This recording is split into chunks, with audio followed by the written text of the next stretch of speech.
আমি উদয়পুর মাদ্রাসায় পড়াইছি, আমি লেখছি হাসিল। নবীর মাস্টার ফার্স্ট হয়ে যেত, আমি সেকেন্ড হতাম। লেখায় আমি খুব দ্রুত ছিলাম, হাসিল লিখতাম। ওই তোহরিতি 2 টাকা ওইটা লেহা আলা পাতাম, সেই লোভে দুমচা লেহা লিখতাম। আইসে দেই যে হাসিল লিখতেছে, হুজুর আমার আত্মীয় মুসলমান, এক গাল দাঁড়িয়ে আছে, হুজুর আমার আত্মীয়, এখানে একটা হাসিল দেন, এখানে পয়সা করে দেওয়া হবে না। কিরম আত্মীয়? আত্মীয়র নাম কি? এদিকে মুসলমানের আত্মীয়, আর যার নামে গরু কিনতে আছে তার নাম হরিভদ। হরিভদ তোমার কিরম আত্মীয়? মা হিসাবে, তা হিসাবের মেয়ে হিসাবের, মা হিসাবে, তা হিসাবের খালা শ্বশুরি শালা, খানিক দূর জাতি জাতি হিন্দু হয়ে গেছে। গাই বেচতে গেছে, বাজা গাই এক লোক। তাহলে বাজা গাই তো স্বাস্থ্য শরীর ভালো হয়, ওকে তো বাচ্চা কাচ্চা নাই, ট্যাবলেট ট্যাবলেট খেয়ে নষ্ট হয়ে রয়েছে। এখন ওই বাজা গাই বেচতে গেলি, বাজা কলি কেউ কেনে নি, কষাইরা অল্প দামে কিনবে, যদি কয় বছর বিয়ে নে তালি দাম আছে। এখন ওই দালালে আইসে কয় যায়, ভাই আপনার গায়ের অবস্থা কি, বেচবেন? বলে হ্যাঁ বেচবো। কত টাকা? এই টাকা। গায়ের যোগ্যতা কি? আরে শয়তান, 4 বছর কলই খাইছি, একটা বাচ্চা দিল না, 100 টাকা দুধ দেন না, ওই কুরবানি দেবো না, বেশি দিয়ে যাও। কয় ওয়া করলি গাই দামে বেচতে পারবো না, চুপ করে থাও, আমি বেচে দিচ্ছি, কয় টাকা দেওয়া? কয় 300 টাকা দেবো। এই 300 টাকা যদি দালালে দালালি শুরু করে দেয়, গরু হাটেতে আছে আমি জানি। এখন দালালে এত সুন্দর ভাবে কাস্টমারের কাছে বিবরণ দিয়েছে, বছর বিয়ে নিয়ে কোনো বছর 11 মাসেই হয়, আর সকালে 4 কেজি, বিকেলে 2 কেজি। এত সুন্দর করে বর্ণনা দিয়েছে, কাস্টমার দুর্বল, কেনার জন্য রেডি হয়ে গেছে। এখন কয় তালি রাখেন, আমরা একটু পরামর্শ করি। গাই তো ওপাশের একটা দেখছে, এইটা নেবো না ওইটা নেবো, এই কয় একটু পরামর্শ গেছে। এর মধ্যে গাই এলাকায় গাই বেসবো না, গাই বেসবো না। গাই যদি বছর বিয়ে নিয়ে হয়, আর সকালে 4 কেজি 2 কেজি, বিকেলে এ হলি তো বেসবো কা। মানে দালালি ভাষায় এত চমৎকার হচ্ছে, গাই এলাই ব্যবসা করে বুদ্ধি পড়িয়ে গেছে। ঈসা আলাইহিস সালাম কয়, আমার এই খ্রিস্টান দালালরা এমন দালালি আমার পক্ষে করছে, আমি নিজেই লজ্জায় পড়ে যাব আল্লাহর সামনে যাইয়া। আস্তাগফিরুল্লাহ। এই দালালের গোষ্ঠী। খ্রিস্টানরা কি জান্নাতি না জাহান্নামী? ফতোয়া দেন, জান্নাতি না জাহান্নামী? কাদিয়ানীরা মুসলমান না কাফের? আরো জোরে বলতে হবে, কাদিয়ানীরা মুসলমান না কাফের? এ সব খ্রিস্টানদের দালাল, সব খ্রিস্টানদের দালাল। তবলিগের ভিতরে ভেজাল সৃষ্টি করে তারা খ্রিস্টানদের দালাল। হিজবুত তাওহীদ খ্রিস্টানদের দালাল। বাংলাদেশে যত ফেরাকে বাতিল আছে, যত ভণ্ড পীরের আড্ডা আছে, সবগুলো খ্রিস্টানদের দালাল, সমস্তগুলো খ্রিস্টানদের দালাল। ওরা পয়সা দিয়ে এগুলো আমাদের এগেনস্টে তৈরি করে। আস্তাগফিরুল্লাহ। ঈসা আলাইহিস সালাম, বাবা তোমার মাপ চাই, তোমরা অন্য সৃষ্টি আরো যাবো কোন জায়গায়? অফিসার তো সবই শেষ। সে আদম অফিসারের থেকে শুরু করছে, ঈসা অফিসার পর্যন্ত, এমপি মন্ত্রী সব চায়। এখন যাবো কোন জায়গায়? কই যাবো ইলা মুহাম্মাদিন সাল্লাল্লাহু আলাইহি ওয়াসাল্লাম। বলেন না সুবহানাল্লাহ। একটা জায়গা আছে, ওই জায়গায় কোনো কলমের দাগের পরিমাণ দাগ নাই। ওই আমল নামাটা ওই ব্যক্তির গায়ে কোথাও একটা তিল পরিমাণ কোনো দাগ নাই। সে আল্লাহর কাছে যা বলবে তাই শুনবে। তার উম্মতরাও তাকে ডিস্টার্ব করে নাই। যাও তোমরা তার কাছে যাও। কয় তার নাম কি? কয় মুহাম্মাদুর রাসূলুল্লাহ। সব আইসা নবী পাকের কাছে বলবে, ইয়া রাসূলুল্লাহ ইশফা লানা ইলাল্লাহ, আমাদের জন্য আল্লাহ পাকের কাছে সুপারিশ করেন। ময়দানে মাহশার দেখতেছেন, মানুষ বিষের মতো দাবাইতে তালে আছে, পায়ের নিচে জমিনটা আগুনের মতো পুরা তামার মতো লাল, মাথার 4 আঙ্গুল উপরে সূর্য, 2 দিকের গরমে বিষের মতো দাপাচ্ছে, আর চিৎকার করে বলতেছে, রব্বানা আখরিজনা মিনহা ওয়া ইন শি'তা আদখিলনাল জান্নাহ ওয়া ইন শি'তা আদখিলনান নার। আল্লাহ মনে চাইলে বেহেশতে দাও, না হয় তুমি দোজখেই দাও। এই হাসরের মাঠ তো সহ্য করতে পারতেছি না, এর থেকে বের করো। চিৎকার মারতে থাকবে, নবী পাক সিজদায় পড়ে যাবে। আল্লাহ পাকের আরশে আজিমের কদমের সামনে সিজদায় পড়ে বলবে, রব্বি হাবলি মিনাস সালিহিন, রব্বি হাবলি মিনাস সালিহিন। রহমতের কান্ডাল, রাহমাতুল লিল আলামিন, রহমতের কান্ডার নবী উম্মতের জন্য দোয়া করবে, আর সব নবী ইয়া নাফসি ইয়া নাফসি বলতে থাকবে। আল্লাহ পাক বলবেন, ইরফা রাসাক ওয়াশফা তুশাফা, তুমি মাথা উঠাও, তোমার সুপারিশ তুমি সুপারিশ করো, তুমি যাহা বলবা সব মেনে নেওয়া হবে।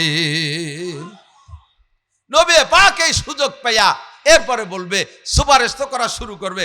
লাস্টে বলবে, আল্লাহ তুমি, আমি উম্মতের একটা কথা কইয়াছিলেন, সেইটা কি ঠিক থাকবে আজকে? আল্লাহকে কি কইছিলাম কি, যে আমার উম্মতে আল্লাহ তাআলা ইহসিল্লাহু সালাসা হাসায়াত, আল্লাহ 3টে গেড়িও মারবে। 3 গেড়িওতে যা আতে বাদে সব জান্নাতে দিয়ে দেবে। আমি তো কইয়াছিলাম, এটা কি হবে নাকি আজকে? আমি তো এই কথাটা কইছিলাম। উম্মত তো সেই গেড়িওর আশায়, যেগুলো আমি হাতে নথা পাইছি সুপারিশ করতে তো করিয়ে দিলাম, সেই গেড়িওর আশায় তো পড়িয়ে রয়েছে হাজার হাজার লাখ লাখ। এ কি এরবো? আল্লাহকে, হ্যাঁ তোমার ওয়াদা একটা আমি মিস করতে দেব না, তুমি যাহা বলেছো সব বাস্তবায়ন করবো। ইউহসিল্লাহু সালাসা হাসায়াত, আল্লাহ 3 গেড়িও মারবে। আমাকে আগে আটে এই যে খাজনা উঠোনার গেড়িও মারতো, মনে আছে নাকি? গেড়িও মারতো না? কে কি ওই ছোট হাতা লাগে গেড়িও দিত না, পুরো এলাকার মধ্যে খুঁজতো যে কার হাতে 1.5 সাত ধরে। এক গেড়িওতে 1.5 সার উঠোই নিয়ে যেত। আল্লাহর হাতকে 1.5 সারি হাত নাকি? আল্লাহর হাতে 3 গেড়ো মারার পরে আমার ইয়াকিন, আমার বিশ্বাস, উম্মতে মুহাম্মাদি আর একটাও জান্নাতে যাইতে বাকি থাকবে না ইনশাআল্লাহ। আল্লাহ তাআলা আমাদের কমপক্ষে আল্লাহর গেড়োর মধ্যে ফেলাই দেয়, জোরে কোন আমিন। আল্লাহ পাক রব্বুল আলামিন বলেন, সময় মোটে বরকতি হয় নাকি, চরি চরি যায় তারা। মান আমিলা সালিহাম মিন যাকারিন আও উনসা, খেয়াল করতেছেন? মান আমিলা সালিহাম মিন যাকারিন আও উনসা, নারী আর পুরুষ যেই হোক না কেন নেক আমল করবে। জোরে বলেন কি আমল? নেক আমল। মান আমিলা সালিহাম মিন যাকারিন আও উনসা, নারী হোক আর পুরুষ হোক যেই নেক আমল করবে, শর্ত হলো ওয়া হুয়া মুমিন, এমত অবস্থায় যে তার ঈমান আছে। ঈমানের সাথে যদি নেক আমল করে, হাকে একটু বুঝে নিতে হবে। আয় দোস্ত, নেক আমল শুধু মুসলমান যা করে এটাই নেক আমল না। কোরআন সুন্নায় যাকে নেক আমল বলে ওইটার নামই নেক আমল।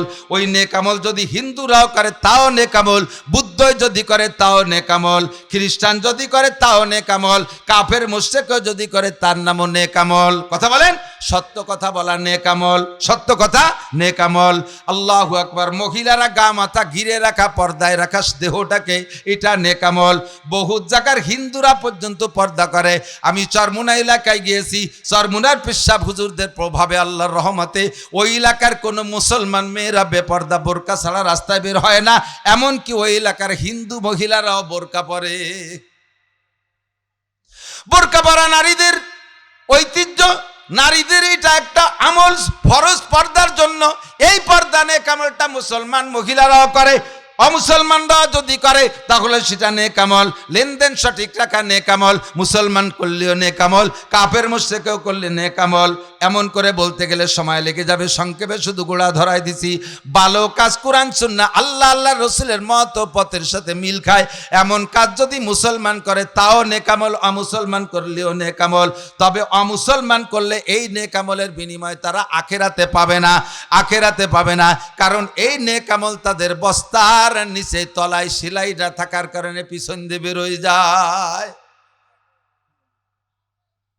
ঈমানের বস্তার তলায় সেলাই নাই, তারা বস্তার তলিতে সেলাই দেয় না লা ইলাহা ইল্লাল্লাহ মুহাম্মাদুর রাসূলুল্লাহ। এই কলেমা দিয়ে ঈমানের বস্তার, আমলের বস্তার তলায় সেলাই দিতে হয়। সেলাই না দিয়া তারা শুধু আমল রাখছে, কোনো বস্তার তলিতে সেলাই না দিয়া উপর দিয়ে যত রাখেন, বস্তার কান ধরে উঠলে কি কিছু থাকবে? কথা কন থাকবে? আমার আপনার আমল রাখার বস্তার তলায় সেলাই দিতে হয় কলেমা লা ইলাহা ইল্লাল্লাহ দিয়া। আবার খেয়াল রাখতে হবে, বস্তার তলায় সেলাই দিছি লা ইলাহা ইল্লাল্লাহ দিয়া, আমল ঢুকাইছি, কিন্তু বস্তার তলিতে, বস্তার তলায় 3টে বড় বড় ইঁদুর লাগিয়ে আছে। মাটির তলে আন্ডারগ্রাউন্ডে বাংকার খুইসা একেবারে ক্যানেল বানাইয়া, চ্যানেল বানাইয়া 3টে ইঁদুরও জায়গাতে ফুটো করে যা উপর দিয়ে ডালতেছেন, নিচে দিয়ে সব আন্ডারগ্রাউন্ডে ক্যান্টনমেন্টের মধ্যে নিয়ে যায়। এই ফেরিঘাটে একজন মুরব্বী উপার, আমি তখন উদয়পুর পড়াই, একজন ওই উঠিয়েই যে বাম পাশে যে ছোট টিনির একটা মসজিদ ছিল, আছে নাকি সেটা? ওই মসজিদে বুড়ো একজন ইমাম ছিল। হ্যাঁ, নোয়াখালী নাকি নেই এই জায়গায় বাড়ি তা জানি না, হালকা পাতলা বুড়ো লম্বা একজন ইমাম ছিলেন, লম্বা একজন ইমাম। উনি মাঝে মধ্যে খুব মজার কথা বলতেন। আমি একদিন জিজ্ঞেস করছি, হুজুর আপনার বয়স কত? কয় যে আরে আমার মরার ডেট ফেল হয়ে গেছে। আপনার বয়স কত? আমার মরার ডেট ফেল হয়ে গেছে। জাগে অতি দেখছি তারা বই সাপ হয়ে গেছে, আমি রয়ে গেলাম কিভাবে। উনি একদিন শের বলছিলেন, আয় বেরাদার দফে আউয়াল মুশকুন, একবার বলছে, একবারই মুখস্থ হয়ে গেছে। আয় বেরাদার দফে আউয়াল মুশকুন বাদাজাদার কিসে গন্ধম নুশকুন। ও ভাই, বস্তার তলিতে ইঁদুর লেগে আছে, আগে ইঁদুর রে মাইরা পিটাইয়া শেষ করে দাও, তারপরে বস্তার মধ্যে গম রাখো, নইলে বস্তার মধ্যে গম রাখবা আর তল দিয়ে ইঁদুরে কাটবেন। তিনটে ইঁদুরে বস্তার তলা ফুটো করে। 1 নম্বরে শিরিক, 2 নম্বরে কুফর, 3 নম্বরে বেদাত।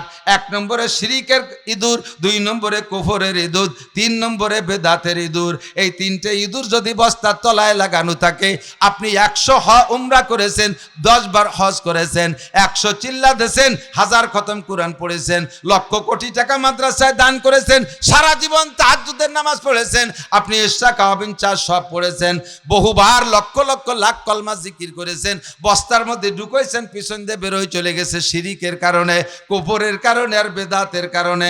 এই জন্য তিনটে ইঁদুরকে মেরে রাখতে হবে আর ইমানের তলায় বস্তার নিচে সেলাই দিতে হবে। আল্লাহ পাক বলেন, মান আমিলা সালিহাম মিন যাকারিন আও উনসা ওয়া হুয়া মুমিন। নারী আর পুরুষ যদি নেক আমল করে ইমানের সাথে, একটু বলেন কিসের সাথে? ইমানের সাথে। তাহলে আমি তারে কি দিব? কয় মুসলমানরা যদি নেক আমল করে তার প্রতিদান আমি দেই না, তা না।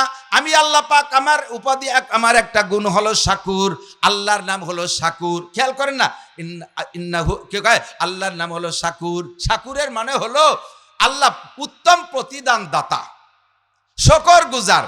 তার মানে উত্তম প্রতিদান দাতা। বান্দা যে ইবাদত করে এর উত্তম প্রতিদান দেয়, বান্দা যদি শকর করে তার উত্তম প্রতিদান দেয়। আল্লাহ কয় কোনো বান্দা কাফের হোক, মুশরিক হোক, হিন্দু হোক, বুদ্ধ হোক, যেই হোক না কেন, বেঈমানও যদি হয়, সে যদি ভালো কাম করে, নেক কাম করে, তার প্রতিদান দিয়ে আমার পর ওয়াজিব হয়ে যায়। তবে বেঈমানরা যদি ভালো কাজ করে এর প্রতিদান দুনিয়ায় দিয়ে দেয়, আখেরাত শূন্য। আখেরাত শূন্য, কারণ আখেরাত সে মানে না, পরকাল সে মানে না, কাজেই তারটা পরকালের জন্য রাখার দরকার নাই। সে দুনিয়া বিশ্বাস করে, দুনিয়ায় তো তাকে দিয়ে দিছি। বল তো সিরুনাল হায়াতাদ দুনিয়া ওয়াল আখিরাতু খায়রু ওয়া আবকা। তুমি দুনিয়াকে প্রাধান্য দিয়েছো, কাজেই দুনিয়ায় তোমারে দিয়ে দেবো, আখেরাত তোমার শূন্য। আর মোমেনে যদি নেক আমল করে আল্লাহ কয় তারে দুনিয়ায়ও দেবো, আখেরাতে দেবো। কন্যা সুবহানাল্লাহ। আল্লাহ কয় ফালা নুহিয়ান্নাকু হায়াতান। খেয়াল করে না, একটু খেয়াল করেন না। নেক আমল করবেন নারী আর পুরুষ, কাফেরে করলে শুধু দুনিয়ায় পাবে, যেমন কাফেররা পাইতেছে। দেখেন ইহুদ নাসারারা কোটি কোটি টাকা দান করে, দান করা ভালো কাজ, তার বিনিময়ে আল্লাহ তাদেরকে দুনিয়ায় কত উন্নতি দিচ্ছে, কত উন্নতি দিচ্ছে। আল্লাহু আকবার। এই নেকাম, এই দানগুলো যদি তারা নেকাম ইমানের সাথে করতো, বিনিময়ে দুনিয়া পাইতো, আখেরাতও পাইতো। আর মোমেন মুসলমানরা যদি নেকামল করে, আল্লাহু আকবার, ইমানের বদৌলতে আল্লাহ কয় তারে দুনিয়াও দেব, আখিরাতে দেব। ফালা নুহিয়ান্নাহু হায়াতান তাইয়্যিবা। দুনিয়ার জিন্দেগি তাকে উত্তম, শান্তিময়, সুখময় জীবন যাপনের সুন্দর ব্যবস্থা করে দেব। বলেন না সুবহানাল্লাহ। আর কি দেব? ওয়ালা নাজজিয়ান্নাহুম আজরাহুম বিআহসানি মা কানু ইয়ামালুন। আর পরকালে দেব নেক আমল যতটুকু করবে তার চাইতে 1000 কোটি গুণ বেশি। নেকামল করবে ইমানের সাথে নারী আর পুরুষ। আহা, বোঝে নাই ইমানের সাথে মানে কি? আরে ভাই, আল্লাহ আছে না নাই? পরকালে নেকামলের প্রতিদান দেনেওয়ালা কে? হাসরের মাঠের বিচারপতি কে? মালিক ইয়াউমিদ্দিন। পড়ি মালিক ইয়াউমিদ্দিন। বিচার দিনের মালিক আমার আল্লাহ। এই কথাকে শতভাগ বিশ্বাস রেখে, জান্নাত জাহান্নাম আছে আমার জন্য বিশ্বাস রেখে যদি নেক আমল করি, আল্লাহ তাআলা দুনিয়াও দেবে। বলতে গেলে আমার আরো 2 ঘন্টা সময় লাগবে, সেই 2 ঘন্টার সময় আমার নাই। আমি ছোট্ট একটা উদাহরণ দিই। নেক আমল করলে এর বিনিময়ে তো আখিরাত রয়েছে ভরপুর। আল্লাহ তাআলা দুনিয়াও দেয়। যেমন মান হাফাজা আলা সালাওয়াত। যুবক আমার দিক যুবক, তুমি চাকরি পাচ্ছ না, বিশেষ করে আমাদের এই বেল্টের মানুষ তো একেবারে হাত পা খালি হয়ে ডাইরেক্ট বাড়ি চলিয়েছে। যা যা ছিল চাকরি বাকরি সব আতাকাতা গুছাই চলিয়েছে, আমাকে তো বই নাই।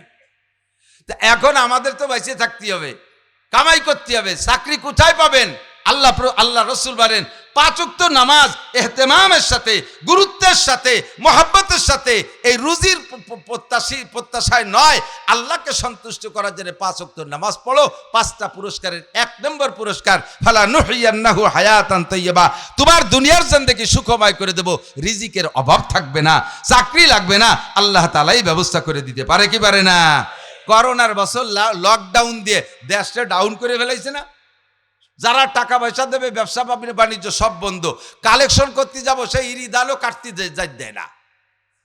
ওই কলেজের ছেলেরা যাইয়ে কয়টা কাঠি কুটি দিয়ে আসে, পুলিশই যাইয়ে কাটিয়ে দেয়। কি যে বঙ্গি একটা কুয়োরা 3 বছর দেখাইছে দেশ রে। ভয়তে তো মরে যায় আল্লাহ, এ মাদ্রাসা কি করে চালাবো। আমার জিন্দেগি 33-34 বছর মাদ্রাসার শিক্ষকতার জীবনে আমি করোনার 3 বছর যত সচ্ছলতার সাথে মাদ্রাসা চালাইছি এরকম আর পাইনি। এরপরে ভাবলাম আমরা এই বেল্টের মানুষ, আমাদের ডোনার সব আওয়ামী লীগের লোকজন, এখন সব আওয়ামী লীগের লোকজন তো দাবড়ের পর আছে, কে আমারে টাকা দেবে, কিভাবে চলবো, মাদ্রাসা চালাবো। আলহামদুলিল্লাহ করোনার পরে সবচাইতে ভালোভাবে আল্লাহ তাআলা এই বছর চালাচ্ছে। টাকা যে কে দেয় আমি নিজেও বুঝতে পারি না। এর ভিতরেই আলহামদুলিল্লাহ আমার গরিব এলাকায় 30-35 লাখ টাকার কাজ মসজিদের মধ্যে করে ফেলাইছি। বেতন করিয়ে খুব একটা বাকি নাই, বোর্ডিংয়ে উত্তম খানা, ঘর বাড়ি সব করতে তালে আছি। রিজিকের মালিক কে? ফালানুহিয়ান্নাহু হায়াতান তাইয়্যিবা। আল্লাহর পর ভরসা করেন, তাওয়াক্কুল করেন উপরের দিকে, আল্লাহ পাক সব ব্যবস্থা সুন্দরভাবে করে দেবে। ওয়ালা নাজজিয়ান্নাহুম আজরাহুম বিআহসানি মা কানু ইয়ামালুন। এরপরে পরকালে আল্লাহ যা দরকার সব দেবে। আপনাকে বলবে বান্দা তুমি চাও, ওয়ালাকুম ফিহা মা তাশতাহি আনফুসুকুম, তুমি চেয়ে চেয়ে নাও। এন্ড আমি খেয়াল করতেছি না, মজার কথা, আল্লাহ জান্নাতে ঢুকে দিয়ে বলবে তুমি চাইয়ে নাও, কি কি নিবা? আমি চাবো তো চিনি কি ছাতা কন্দি। বেস্তের ভিতরে কতটা আছে, তার কি চিনি কন। একটা লোক জীবনেও কোনোদিন গোপালগঞ্জ যাই নেই, এই বাড়ির ধারে গুনাপাড়া সরগুনাপাড়ায় এই ফেরিঘাটের মানুষ এই জায়গাতে কৃষি কাজ খেত খাবার করে, বাইয়ে চাই একটু ফেরিঘাটে যাইয়ে চার দোকানে বসে, একটা চা, একখান টোস, একখান বিড়ি, একটা পান খাইয়ে এটি চলে আসে। ও কি বড় বড় রেস্টুরেন্টের হোটেলে কি আছে তা জানে? এরে যদি কেউ নিয়ে সোনারগাঁও হোটেলের বসায় দেয়, সোনারগাঁও হোটেলের সিস্টেম কি, সেরাটন সোনারগাঁও 5 স্টার 3 স্টারের সিস্টেম হলো এরকম একখান ফর্দ দিয়ে যায় এটা ইসির সাথে, ডায়ালের সাথে, এতে লেখা আছে কি কি খাবেন, সব ইংরেজিতে। উনি তো ইংরেজিতে আলিফও জানে না। এখন প্যান্ট শার্ট টাই করে ডাটে সাথে পরিয়ে গেছে জমিদার সাইজে, এখান দিয়ে গেছে বিটা যা যা খাবার টিক দাও, কলম দেশে। এখন যদি আমি লেখাপড়া জানি না আর টিক দিয়ে খাতি হবে, তাহলে কি একটা লজ্জার বিষয় না? তো মুখস্থ ঠুয়োটা 3-4 জায়গা টিক দিয়েছে, আর ওর ভিতরে খাবার এই মানে পাবলিক ফাংশন থেকে নিয়ে রাজা বাচ্চার ফাংশন কিন্তু সব আছে। তো উনি এই ঠুয়োটা দাগ দিতে 7-8টায় দাগ দিয়েছে, পরে তাই টেরে বেরিয়ে নিয়ে আইছে একটু ফ্যান, একটু দাবড়া, একটু খুদ বাজা, একটু খুদ ফুটনু, এই শেষ লজ্জাতে কতিও পাচ্ছে না, খাইয়ে দিয়ে আবার পর্দা একখান দিয়ে গেছে 2200 টাকা। ওর মাথায় চাটা পড়ছে, আল্লাহ এই ফ্যান খালাম 2200 টাকা দিয়ে, এ যদি 3 কেজি গোস্ত হয়ে যায় সাই গোষ্ঠী খেয়ে জিয়াফত করি খাই উঠতে পারি। যদি খায় এরম, আর যদি খায় যে দাগ না দিলে খাতে পারবে না, তাহলে ওকে বাবা তোরা আমার বের কর দিয়ে আমি ওইতে 2টি রুটি খেয়ে বাড়ি যাই। এ দাগ দিয়ে কি ডেলি ফ্যান খাবো নাকি? চিনি নেওয়ার মধ্যে কি আছে, তার দাগটা দেবো কোন জায়গা? আল্লাহ ভেস্তে ঢুকে দিয়ে বলবে চাও চেয়ে নাও, তোমার যেটা যেটা ভালো লাগে। আপনি যেটা যেটা চেনেন সেটা বলার পরে দেখবেন যে লক্ষ লক্ষ রয়ে গেছে। আল্লাহ ইয়ান কি কোথায় দিতে পারছি না, কি আছে এর মধ্যে? আল্লাহ কাই ওয়ালাদাইনা মাজিদ ওয়ালাকুম ফিহা মা তাশতাহি আনফুসুকুম ওয়ালাকুম ফিহা মা তাদউন। মুখে যা বলবা তাও পাবা, মনে যা ভাববা তাও পাবা। এ চাওয়াটা তোমার ভাবাটা শেষ, এরপরে দেখবা লক্ষ লক্ষ আইটেম রয়ে গেছে। ওইটা ওয়ালাদাইনা মাজিদ, বিনা চাওয়ায় আমার পক্ষ থেকে তোমাদেরকে বোনাস দিয়ে দেব। মান আমিলা সালিহাম মিন যাকারিন আও উনসা ওয়া হুয়া মুমিন ফালানুহিয়ান্নাহু হায়াতান তাইয়্যিবা। দুনিয়ার জিন্দেগি সুখময় করে দেব। আমি হাজার হাজার রেফারেন্স আপনাদেরকে দিতে পারবো। নেক আমল যারা করে তাদের দুনিয়ার জিন্দেগি কিভাবে সুখময়, তাদের দুনিয়ার জিন্দেগি, দুনিয়ায় নাই কোনো টেনশন, নাই কোনো বিপদ আপদ, নাই কোনো মালি মামলা, নাই কোনো অর্থনৈতিক টেনশন। আল্লাহর রহমতে কেউ পাবে বলে দাবড়াই বেড়াবে না। বাজার ঘাটে বুক ফুলে বাজার ঘাট করে, কেউ বলে না যে বাকি খেয়ে গেছো টাকা দিয়ে যাও। খিয়াপারের পয়সা কোনোদিন মার দেয় নাই। নেক আমল যারা করছে, রাত্রে তাহাজ্জুদ পড়ে, চেহারার ভিতরে একটা নুরানি ফোকাস, কথা বলেন ঠিক কি ঠিক না? জামা টুপি পাগড়ি পরে তবলিগের সময় লাগায়, সব মানুষ তাকে আলাদা রকম শ্রদ্ধা করে। এইটাই তো দুনিয়ার জিন্দেগির শান্তি। আর কি? বড় বড় রাজা বাদশা হইছো, আর পরে আকাম কুকাম করে দাবড়ের পর থাকলে কোথায় গেল সে সুখ শান্তি? সব সাতুর আড়িতে বাড়ি লেগে ধুবু হয়ে গেছে, ঠিক না? তাহলে ওই শান্তি না। যে কয়জন ইমানদারির সাথে আছে সে কয়জন আমরা এখনো আছি, বলেন আলহামদুলিল্লাহ। যে হালাতে আগে ভালো ছিলাম ওই হালাতে এখনো ভালো আছি, ওই হালাতে সামনেও ভালো থাকবো। আর এই ভালো থাকাটা ধরে রাখার জন্য একমাত্র সবক হলো ঈমান আর আমলের সাথে থাকা, কথা কয় না? টাকা পয়সা কামাই করে দেখছি, কর্নেওয়ালাকেও দেখছি, বড় বড় পদ দখল করেওয়ালাদেরকে দেখছি, কেউ সুখে নাই, আমরাই সুখে আছি। বলবেন না আমরাই সুখে আছি? আসি না নাই? কোনো কেস নাই, কাছারি নাই, মালি নাই, মামলা নাই, নিরিবিলি আছে। আগেও মসজিদে যেতাম, এখনো যে আমাকে কেউ দাবড়ায় না। সুখে থাকবো, শান্তিতে থাকবো। এরপরে আল্লাহ পাক রব্বুল আলামিন আমাদেরকে যাতে ঈমান আমলের সাথে সুন্দরভাবে যার তৌফিক দেয়, এজন্য দোয়া করব। আর নেক আমল কইরে, খেয়াল করেন, আমি নেক আমল কিছু কইরে অনেকে গল্প, আরে আল্লাহ আমারে বেচতে না দিয়ে পারে, যে নামাজ আমি পড়ি আর যে পরিমাণ দান করি, ওই কিছুদিনে আসি ওগুলো তো খুঁজে পাচ্ছি না। তো যা দান করি ও শোধ হইও সমান সমান হইও, তারপরও ডানি থেই যাবে। সাবধান, অত সাহস ভালো না। আমি আপনি কি ইব্রাহিম আলাইহিস সালামের চাইতে দামি? ইব্রাহিম আলাইহিস সালাম, ইসমাইল আলাইহিস সালাম দুই বাপ বেটা বানাইছে কাবা ঘর। কি বানাইছে? মন্দির, গির্জা, pagoda, KG school, primary, high school, college, বিশ্ববিদ্যালয়, আরে ফেরিঘাট, এই তেলের পাম্প, এগুলো বানাই নেই, বানাইছে কাবা ঘর। আল্লাহর নির্দেশে বানাইছে, আল্লাহর নির্দেশে স্ট্রাকচার জিব্রাইল দেখাই দিয়ে গেছে, এই সিস্টেমে বানাবা। তাই দুই বাপ বেটা বানাইলেন। তাহলে এই বানানোর পরে ও আবার কবুল হবে কি হবে না, এর জন্য কি আল্লাহরে রিকোয়েস্ট করার দরকার আছে? ইব্রাহিম আলাইহিস সালাম, ইসমাইল আলাইহিস সালাম দুই বাপ বেটা কাবা ঘর বানায়, আল্লাহ আমরা তো বানানোর দরকার বানাইছি, আমাদের এই মেহনত যদি তুমি কবুল না করো, তোমার ঘর জায়গায় পড়ে থাকে, আমরা দুই বাপ বেটা খালি হাতে উঠতে হবে। এজন্য ইব্রাহিম আলাইহিস সালাম কাবা ঘর বানাইয়া পাশে বসে 2 রাকাত নামাজ পড়ে কয়, রব্বানা তাকাব্বাল মিন্না ইন্নাকা আনতাস সামিউল আলিম ওয়া তুব আলাইনা ইন্নাকা আনতাত তাওয়াবুর রহিম। মেহেরবানি করে কবুল করো।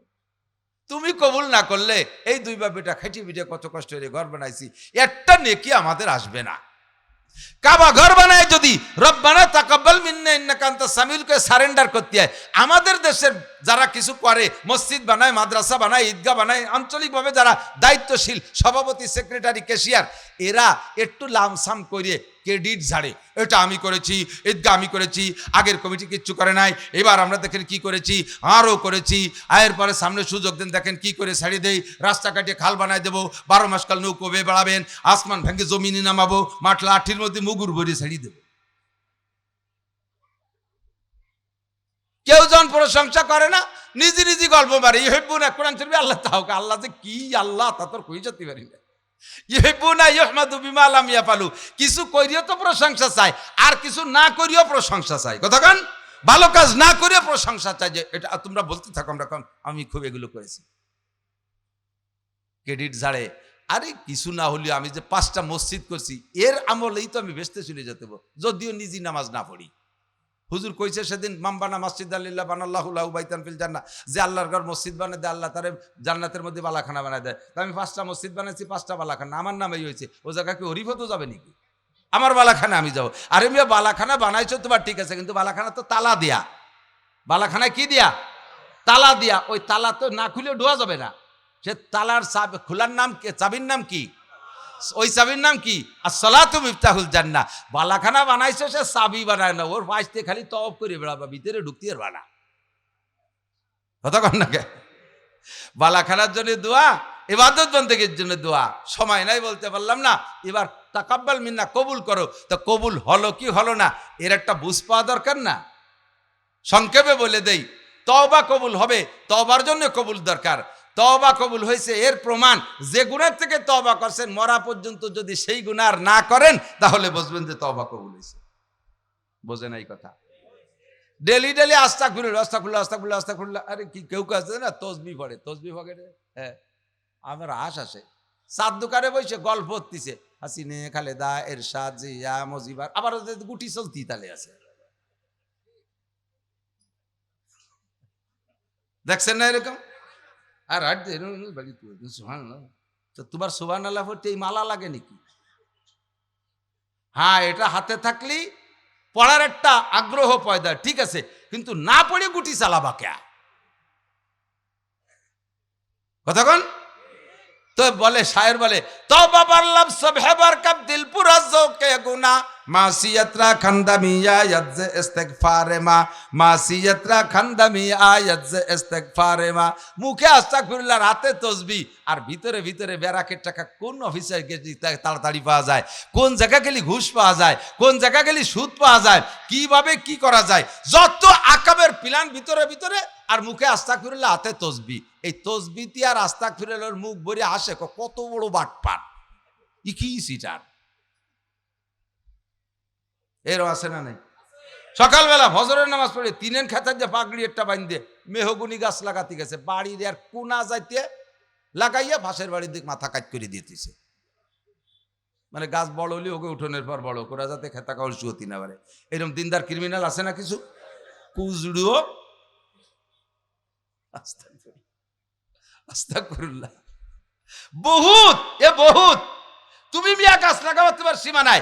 এই গাছটা বড় হবে, বড় হওয়ার পর তো সে দুয়ে দিক বড় হবে, দুয়ে দিক বড় হলে ওই পাশের বাড়ির দিকে চলে যাবে, তাকে আধা হাত জায়গা দখল করে ফেলবে। এটুক তো তুমি কোনোদিন ছাড়বা না। তুমি বলবা গাছ আমার তো জায়গা আবার, এই শয়তানি বাদ দাও। তা আপনি যে গুনাহ থেকে তওবা করেছেন, ওই তওবা কবুল হয়েছে, প্রমাণ হলো মরার আগে যদি আর সেই গুনাহ না করেন। আপনি ইবাদত করবেন, ইবাদতের একটা প্রতিদান আছে। প্রত্যেক ইবাদতের সময় নাই বলতে পারলাম না, প্রত্যেক ইবাদতের প্রতিদান আছে। দুনিয়ার দিক দিয়েও দুনিয়ার প্রতিদান আছে। আপনার এই ইবাদত কবুল হয়েছে তার প্রমাণ হলো যদি আপনি এই প্রতিদান পান। ইবাদত কবুলের আরেকটা আলামত হলো যে ইবাদত নিয়মতান্ত্রিক, ফরজ, ওয়াজিব, সুন্নাত, এই ইবাদতগুলো একবার করার পরে পুনরায় যদি আরেকবার করার সুযোগ পান, তাহলে বুঝবেন যে আগেরটা কবুল হয়েছে। আপনি হজ করে আসছেন, কমপক্ষে আরেকবার যদি উমরা করার সুযোগ পান, তাহলে আপনার ওই আগের হজটা কবুল হয়েছে, এটা তার প্রমাণ। কারণ আল্লাহ তাআলা আপনার হজটা দেখে লাইক করছে, আল্লাহ পছন্দ করছে, আল্লাহ কমেন্টস করছে। আল্লাহ ঠিক আছে, হে আব্দুল খালিক, তুই আরেকবার আসিস। তুই যেভাবে তওব করলি আর আরাফাতের মাঠে কানলি, তোর কান্দার তওব আমার খুব ভালো লাগছে, তোরে দাওয়াত দিয়ে দিলাম, তুই আরেকবার আসিস। ফিরেবার জাতি পারলে বুঝবেন যে আপনার আগেরটা পছন্দ হয়েছে, বিদায় মালিক আপনার দাওয়াত দিয়ে দিয়েছে। আপনার বাড়ির রাজমিস্ত্রি কাজ করছে, একজোড়া মিস্ত্রি, তাদের কাজ ভালো হলে আপনি তারে দাওয়াত দিয়ে দেন, জামাল তোরা জোড়া এই জোড়াই কিন্তু কালকেও আসবি, আর যার সময় 20 টাকা বেশি নিয়ে যাস, দুইজন চা খেয়ে যাস। আর একজনরা 200 গাচ্ছে, দুইজন, একটা রাজমিস্ত্রি একটা হেল্পার মিলে এদিকে 100 ফিট ওয়াল গাচ্ছে, 200 ইট গাচ্ছে, তা দুড়া সাপের মতো সোজা। ওরে কি কবেন? কোনো পাশ ফিলাস না, দুয়ে পাশে দাঁত বাইরল। ওরে কি কবেন? তুই যেন এই মোল্লা রাটের মধ্যে তোরে না দেহি, শয়তান আর তোর বাপ রে আইনে ইট খুলিয়ে বাড়িতে সিমেন্ট এনে আমার ইট সোজা দিয়ে যাবে, আর তোরে যেন কোনোদিন না দেহি। মসজিদে যদি আপনি জোহরের নামাজ সুন্দর করে পড়েন, আল্লাহ পাক ওই সময় দাওয়াত দিয়ে দেয়, আব্দুল খালেক মোল্লা, তুমি কিন্তু আসরেও আসবা, তোমার নামাজ আমার এত ভালো লাগছে, তুমি আসরেও আসবা, দাওয়াত দিয়ে দিয়েছে। আর একজন জোহরের নামাজ পড়তে যায়, এরকম বেহায় দাঁড়াইছে।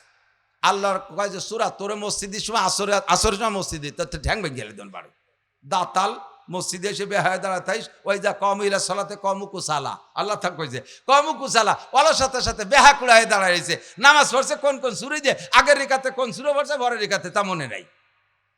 আন সালাতিহিম সাহুন, আন সালাতিহিম সাহুন, নামাজ ভুলে যায়। তোর মতো বেডঙ্গারে আল্লাহ দাওয়াত দেয় না, তুই আর মসজিদে আসবি না। যার কারণে দেখা জোহরের সময় জোহর পড়ে গেছে, আসরের সময় নানা ঝামেলায় বেঁধে গেছে, ভর্তি পারলো না।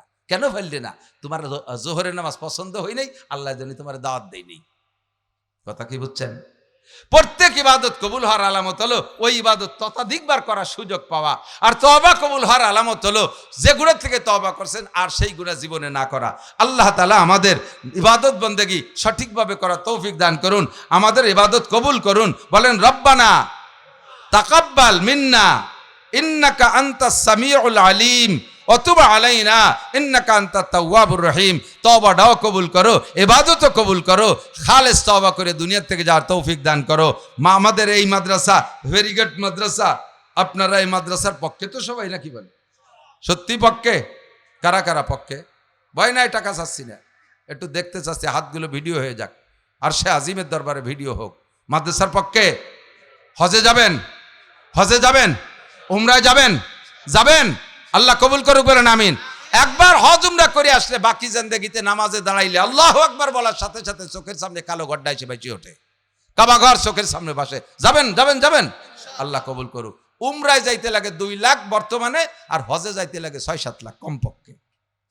এই যে যাবেন বলে নিয়ত করছেন, এই উপলক্ষে আপনি প্রস্তুতি নিতে হবে। তা প্রস্তুতিটা হলো আজমবিল জজব, পাকা প্রস্তুতি। আল্লাহ, আমি এই হজ উমরার উপলক্ষে 100টা টাকা এই মাদ্রাসায় জমা তুলাম, এই 100 টাকা আমি হজের নিয়তে জমা দিলাম, এটা বুকিং দিলাম, বাকি টাকা তুমি জোগাড় করে দাও, বাকি টাকা তুমি জোগাড় করে দাও।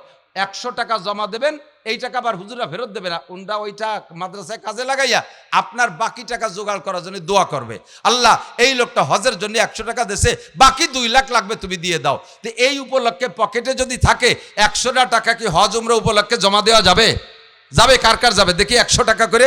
আজকে এখানে হজ উমরার জন্য 100 টাকা দেবেন। 100 টাকা, 100 টাকা দেবো, পাঠাবো, লোক পাঠাবো। 100 টাকা। আল্লাহ এই কজনে হজ উমরা করার তৌফিক দান করো। যাদের 100 নাই 50 দেবেন কিরা কিরা। আল্লাহ আমার কাছে 100 নাই, আমি তো 50 দেবো, দেবেন দেবেন। আম্বিয়া আলাইহিমুস সালাতু ওয়াস সালামের বয়ান করা এবং সাহাবায়ে কিরামদের বয়ান শোনার মূল সময় ছিল ফজরবাদ, মাগরিববাদ। আলহামদুলিল্লাহ, আল্লাহ পাকের লাখো কোটি শুকরিয়া যে আমাদের এই অঞ্চলের মানুষ হক্কানি রব্বানি ওলামাই কেরামের সোহবত পাওয়ার কারণে অনেক বেদাত থেকে বেরিয়ে আসতে সুযোগ পেয়েছেন, অনেক সুন্নত এবং বিলুপ্ত সুন্নতগুলোকে আমলে এনে সেগুলোকে পুনরায় জীবিত করার সুযোগ পেয়েছেন। তারই অংশ হিসেবে আজকেও বাদ মাগরিব থেকে নিয়ে আমাদের প্রাণপ্রিয় গহরডাঙ্গা মাদ্রাসার সুযোগ্য মুহাদ্দিস, সারা বাংলাদেশের সুপ্রসিদ্ধ সাহেবে দিল, আল্লাহওয়ালা, আখলাকওয়ালা, মুখলিস একজন বক্তা, খতিব, মুফাসসির হজরতুল আল্লাম হজরত মাওলানা মকসুদুল হক সাহেব ফরিদির জবান থেকে এই সুন্নতি টাইমের অনুসরণ করে আল্লাহ পাক আমাদের বয়ান শোনার সুযোগ করে দিয়েছেন, এজন্য শুকর আদায় করি আলহামদুলিল্লাহ। আমার দিলটা ভরে গেছে। আমি যদি গতকাল যেখানে মাহফিল ছিল আমার, তাদেরকে একটু এনে দেখাইতে পারতাম। গতকাল আমার মাহফিল রংপুরের পীরগঞ্জ জামাইবাড়ি, আর তার আগের দিন ছিল রংপুরের বদরগঞ্জ। তো এখন তো বাংলাদেশের অন্যান্য জেলায় যাইতে আমরা গোপালগঞ্জের মানুষ একটু সবো সবো ঠেয়, একটু পরাণ কাঁপে। তো যাই আর কি, মোটামুটি আর কি ওরে মিলেই নিলাম যে এক তো গঞ্জে গঞ্জে মিল, গোপালগঞ্জ, পীরগঞ্জ, বদরগঞ্জ। 2 নম্বরে পীরগঞ্জই হলো আমাদের তৎকালীন প্রধানমন্ত্রী শেখ হাসিনার শ্বশুর বাড়ি। একেবারে 400 মিটারের ভিতরে মাহফিল ছিল। রাত 9টার আগে প্যান্ডেলে হুজুরও নাই, বক্তাও নাই, শ্রোতা নাই, কেউ নাই। সব বক্তারা এসে ঘরের মধ্যে বসে পান খাচ্ছে, জাগর কাটতেছে। গরুর কাজ না থাকলে পেটে যাচ্ছে, তাই বেরোয় বেরোয় জাগর কাটে না। তা আমরা যে বসে রয়েছি কোনো কাম নাই, তা কি করবো, বসে বসে পান খাই, জাগর কাটি। রাত 9টার পরের থেকে মাঠে শ্রোতা, বক্তা 1টা, 1:30, 2টে, 3টে পর্যন্ত। আমি বললাম যে আমাদের এলাকায় মাগরিবের পরের থেকে লোক জমে যায়, একথা তারা বিশ্বাস করতে রাজি না। মাগরিবের পরে লোক আসবে কি রে? তো বললাম যে চলেন আমার সাথে, কালকেই মাহফিল আছে। তা আসে নাই কেউ। তো মাহফিলের ভিডিও তারা দেখবে, মাঝে মাঝে তোমরা একটু মাঠটা ঘুরেই দেখাইও। আলহামদুলিল্লাহ, আল্লাহ পাক আমাদেরকে সময় মতো আসার তৌফিক দিয়েছেন এবং মূল্যবান কথা শোনারও সুযোগ দিয়েছেন। হজরত মাওলানা মকসুদুল হক সাহেবের তাজা এলেম, জিন্দা এলেমের জিন্দা বয়ান, ব্লাঙ্ক ফাঁকা কথা না, গল্প আর গজল দিয়ে মাঠ গরম করা, এও বক্তা আছে। বাকি এটা আমাদের বিশেষ করে সদস্য হুজুর রহমতুল্লাহ আলাইহে, যশোরে হুজুর, নানুপুরি হুজুর রহিমাহুমুল্লাহ, এ সকল বড়দের, উদয়পুরীর পীর সাহেবদের খুলাফা, সেই গাছের ডাল পালা শাখা পোশাখা যেখানে আছে, তারা মজলিসে বৈশা কিস্সা কাহিনী, গল্প স্বল্পদের সময় নষ্ট করে না, উম্মতের প্রয়োজনীয় কিছু কথা বলার চেষ্টা করে। হুজুর অনেক জরুরি কথা বলছে না? মুশকিল হলো আমিও এসে শুনছি, আমি আগেও এই জায়গা মস্ক করাইছি, কিন্তু আমাদের এলাকার শ্রোতারা ওয়াজ শুনতে দিশে পায় না, এই একটা দুর্বলতা। মাঝে মাঝে সাথে সাথে বক্তাদের সাথে জি হা না, ঠিক বেঠিক একটু বুঝে শুনে জাপড় ছাড়িয়ে কইলে বক্তা বোঝে যে হ্যাঁ আমার কথা বুঝতেছে, ভিতরে একটা জজবা আসে। এই ঠিক ঠুকও কথি দিশে পায় না আমাকে এলাকার মানুষ। কিন্তু শ্রোতার কোয়ালিটি বড় সুন্দর। অন্য অন্য জায়গায় সামনে দিয়ে কটা খুদকুড়ো বসে, এমা টেমা ছোটো মোটো চাল দিয়ে খুদ দিয়ে মিশেনু, তা আওয়াজ বোঝে না, সামনে বসে আইরুবানিয়ারে ভারী ডিস্টার্ব করে। আমাদের এখানে শ্রোতার ভিতরে কুচো পাল্টি নাই, সব কোয়ালিটি সম্পন্ন। কথা বলেন ঠিক? এই তো মনে হচ্ছে সল লাগিয়ে গেছে নাকি মুখ, ঠিক একটু কইতে হবে। তো হুজুর অনেক ভালো কথা বলছে না, আমলি কথা বলছেন না? বলবেন যে এ তো কতবার শুনছি, এই কতবার শুনছেন বিদায় আরো শুনবেন। আল্লাহ পাক এ কথাও অ্যাডভান্স বলে দিছে, ওয়া যাক্কির। জাক্কির মানে মুজাকারা। আমাদের তো তবলিগি এলাকার মানুষ, তবলিগে গিয়েছেন না আপনারা? তবলিগে ঈশান নামাজের পরে মুজাকারা হয় না? এই মুজাকারা, জাক্কারা, ইউজাক্কিরু, তাজকির, মুজাকারা একই বাবা, জাল কাপ র, এই মাদ্দা থেকে আসছে। তার মানে জানা বিষয়গুলো উম্মতকে নিয়ে আলোচনা করেন। জাক্কির, নতুন কথাও বলবেন, জানা কথা আলোচনা করবেন। লাভ কি? ফাইন্না যিকরা তানফাউল মুমিনিন। প্রত্যেকটা মানুষই আমরা জানি আমাদের করণীয় কি, অর্জনীয় কি, বর্জনীয় কি। সাবালেক নারী আর পুরুষ জানেন না, আমার একথা আমি বলতে পারবো না। যারা দাঁড়িয়ে আছেন তারা কি মেহরবানি করে বসবেন? বসতে হবে এটাও জানেন, তাই না? মজলিসে এসে বসতে হবে এটাও জানেন। যদি বসে পড়েন আপনার ফায়দা বেশি, আর দাঁড়ায় থাকলে কেমন যেন আপ ডাউন বা পাল্টায় না, বেশি এটা ভালো লাগে না। আবার দাঁড়ানোওয়ালাদের বসতি করলে অনেক সময় এটি চলে যায়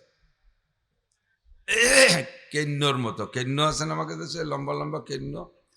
কেন্ন ওই যে রেলগাড়ির মতো অনেক পাও, ওর পাও বেশি বলে যে আটে বাড়ি জোরে তা না, পা বেশি আটে আসতে, ঠিক না? তো ও যে গতিতে আটতিছে আপনার পছন্দ হচ্ছে না, ওরে কয় এইভাবে আটলি তুই মোল্লারহাট পাড়ি দিবি কবে, এই একটু ঠেলা দেন, তাহলে কি জোরে আটে? ওর সাথে গোল হইয়ে পয়সা হয়ে যায়, পারলি তুই আইটি বেড়ে, আমি পারবো না। আমাকে বিজয় পয়সার মোড়ে একটা ভ্যানওয়ালা আছে, যুবক, জম্মের ডিলে।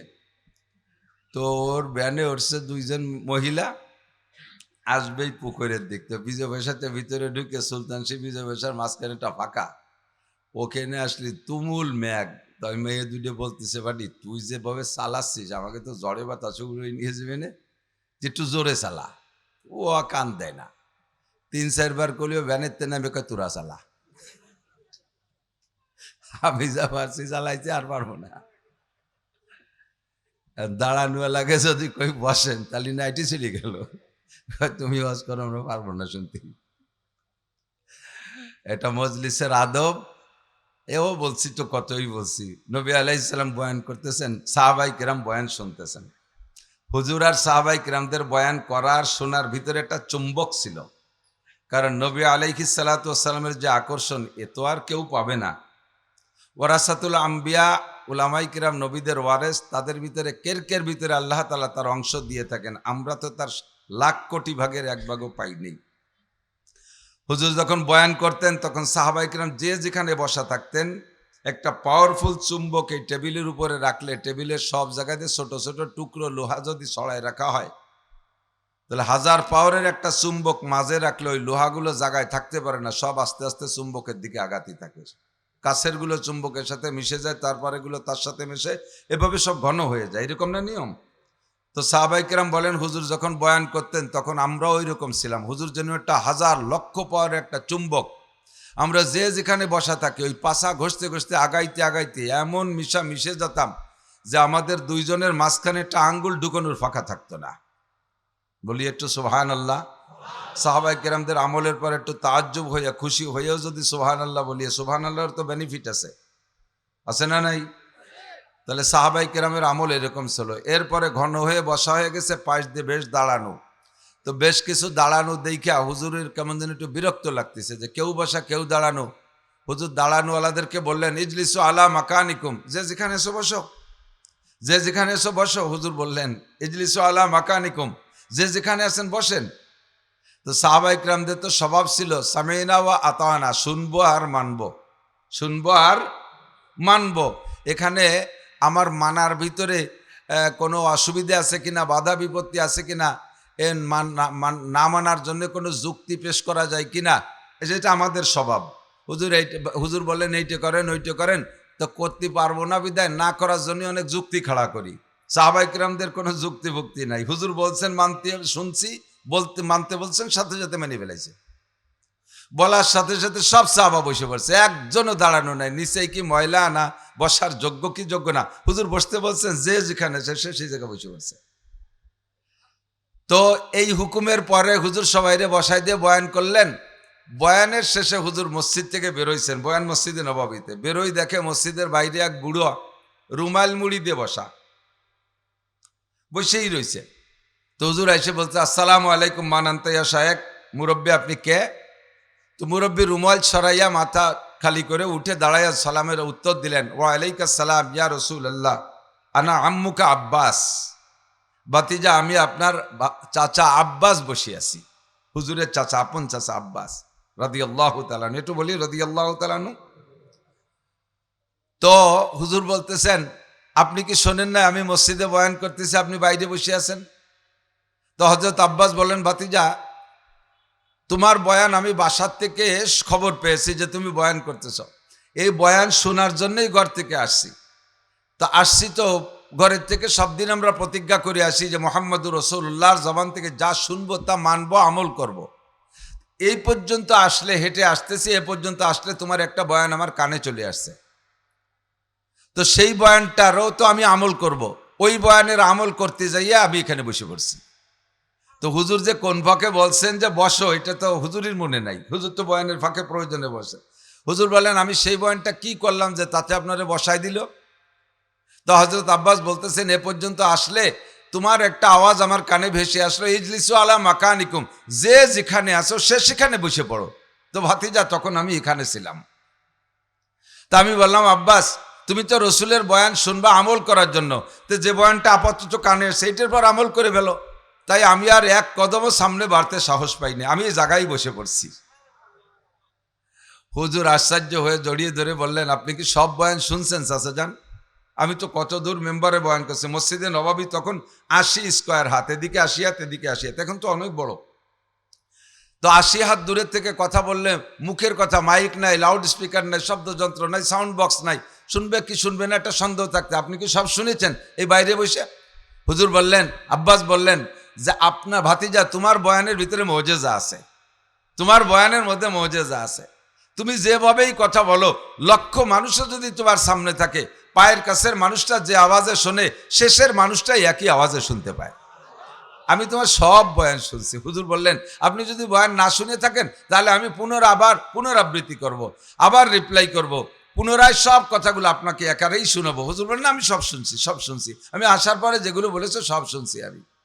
হুজুর জড়িয়ে ধরে বললেন, মান তাশাব্বাহা বিকওমিন ফাহুয়া মিনহুম, যার সাথে যার মিল হবে তার সাথে তার হাসর হবে, যার সাথে যার মিল হবে তার সাথে তার হাসর হবে। আল্লাহ পাক বলেন, ইয়া আইয়ুহাল্লাযীনা আমানু লা তাত্তাখিযুল ইয়াহুদা ওয়ান নাসারা আউলিয়া বাদুহুম আউলিয়া বাদ ওয়া মান ইয়াতাওয়াল্লাহুম মিনকুম ফাইন্নাহু মিনহুম ইন্নাল্লাহা লা ইয়াহদিল কওমাল কাফিরিন। হে মোমেনরা, তোমরা ইহুদ নাসারদের অনুসরণ করো না, খ্রিস্টানদের ইত্তেবা করো না, ইহুদিদের অনুসরণ করো না। বাদহুম আউলিয়া ও বাজ, তারা আপোষে একে অপরের বন্ধু।